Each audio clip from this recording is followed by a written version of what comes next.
As I mentioned last week, not days go by without some type of an attack. Actually, it's daily. B'nai Yishmael, the children of Yishmael, arise, whether it's through rocks, Molotov cocktails, bombings, as we saw this week. More Jews are killed in the horrendous attack. When will it end? So in last week's parsha, we saw that Yishmael passed on, and it couldn't come soon enough. Believe me, you. This week it opens up with Toldos, Ela Toldos Yitzchak. Chazal points out the pasuk which talks about Yishmael passing on has a strange type of pasuk to it. It says, Al pnei kol achav nafal. He fell before his brothers. Strange expression used over there. And the following verse in our parsha, Ela Toldos Yitzchak.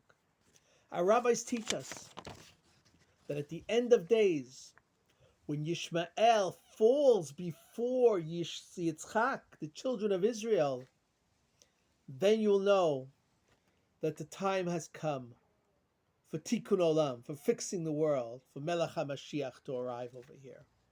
But until then, so let's take a step back. And we've seen for the last few parshiot of Avraham and his two sons, Yishmael and Yitzchak. Let's see what we have over here. Chazal teaches us in the Midrash, in the future, the children of Yishmael will do 15 things in the land of Eretz Yisrael. I won't stand on all of them, but two of them I'd like to talk about. One of them, it says, Yidmedu ha'aretz b'chevelim, meaning they'll measure the country with ropes. What does that mean?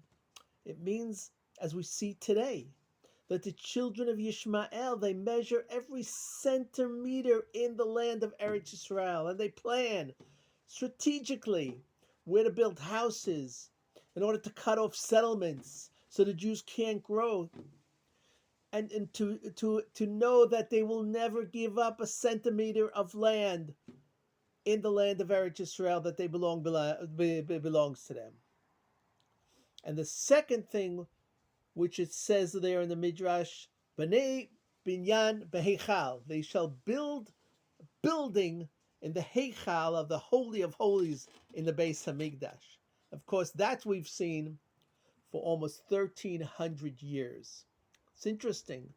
The Zohar points out, how old was Yishmael when he did his Brit Milah? He was 13. He did a good deed. The Chon Chazal comes and teaches us that his Milah wasn't whole.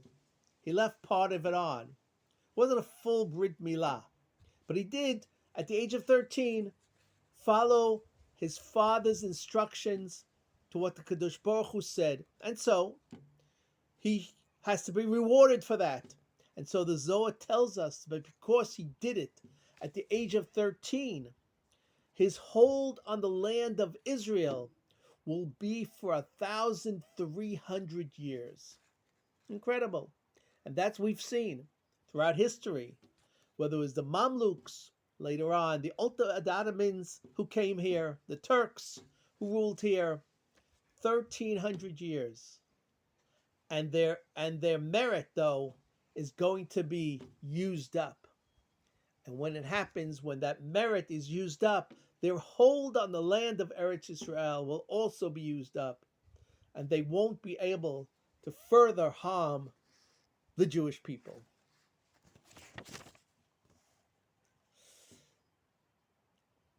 The Zohar continues and tells us that at the end of days there'll be wars, and Yishmael will arise and fight against Edom, and Arabia will come to take counsel from Edom, the United States, and they will come and fight battles once against another. And the Jews will be frantic and be running from place to place, saying, "What will be? What will be?" Kadosh Baruch Hu says, "Don't worry, Am Yisrael. All that I'm doing over here is for you, is for your benefit, in order to bring the redemption to the Jewish people. That is what's going on today. And so we've seen in the past parshiot that when Yitzchak was born at the age of 2, Avram Avinu made a big misibah. He made a big party for everyone. The leaders of the generation, he invited them after 2 years when Yitzchak was 2. And Yishmael sat there and said, "Fools, I am the firstborn. I inherit Avraham and not Yitzchak." And so Chazal teaches us, playing around, he tried to kill him, he tried to put him out, because he always held on to the opinion that the Yerusha, the land, belongs to him and not the Jewish people. And so it seems like it's an endless cycle over here, an endless cycle of hatred and of death and Jewish blood running in the streets.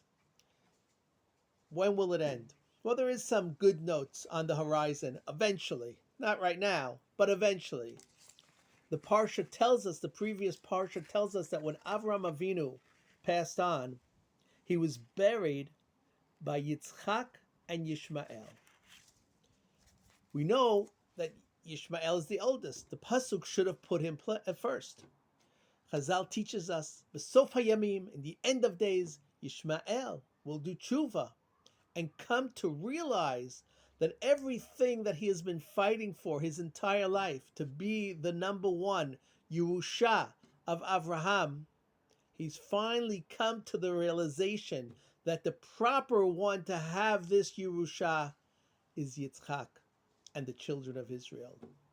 And so he put himself second to Yitzchak when it came to bury Avraham, in order to teach us this important lesson, that in the end of days, Yishmael asot tshuva, Yishmael will come to the realization and know that the land of Israel really belongs to the Jewish people.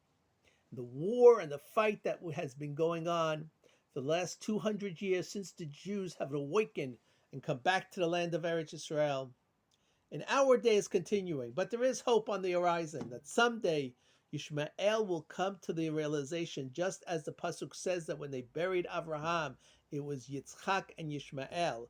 Yishmael took the second position. So too they will realize that the land really belongs to the Jewish people. But until that day, we must fight on. We must continue in settling and conquering the land of Eretz Israel. Hey, I'm Levi Chazan. Thanks once again for being with us for Parsha Shavua from Yeshivat Rayon HaYehudi in Yerushalayim. Until next time.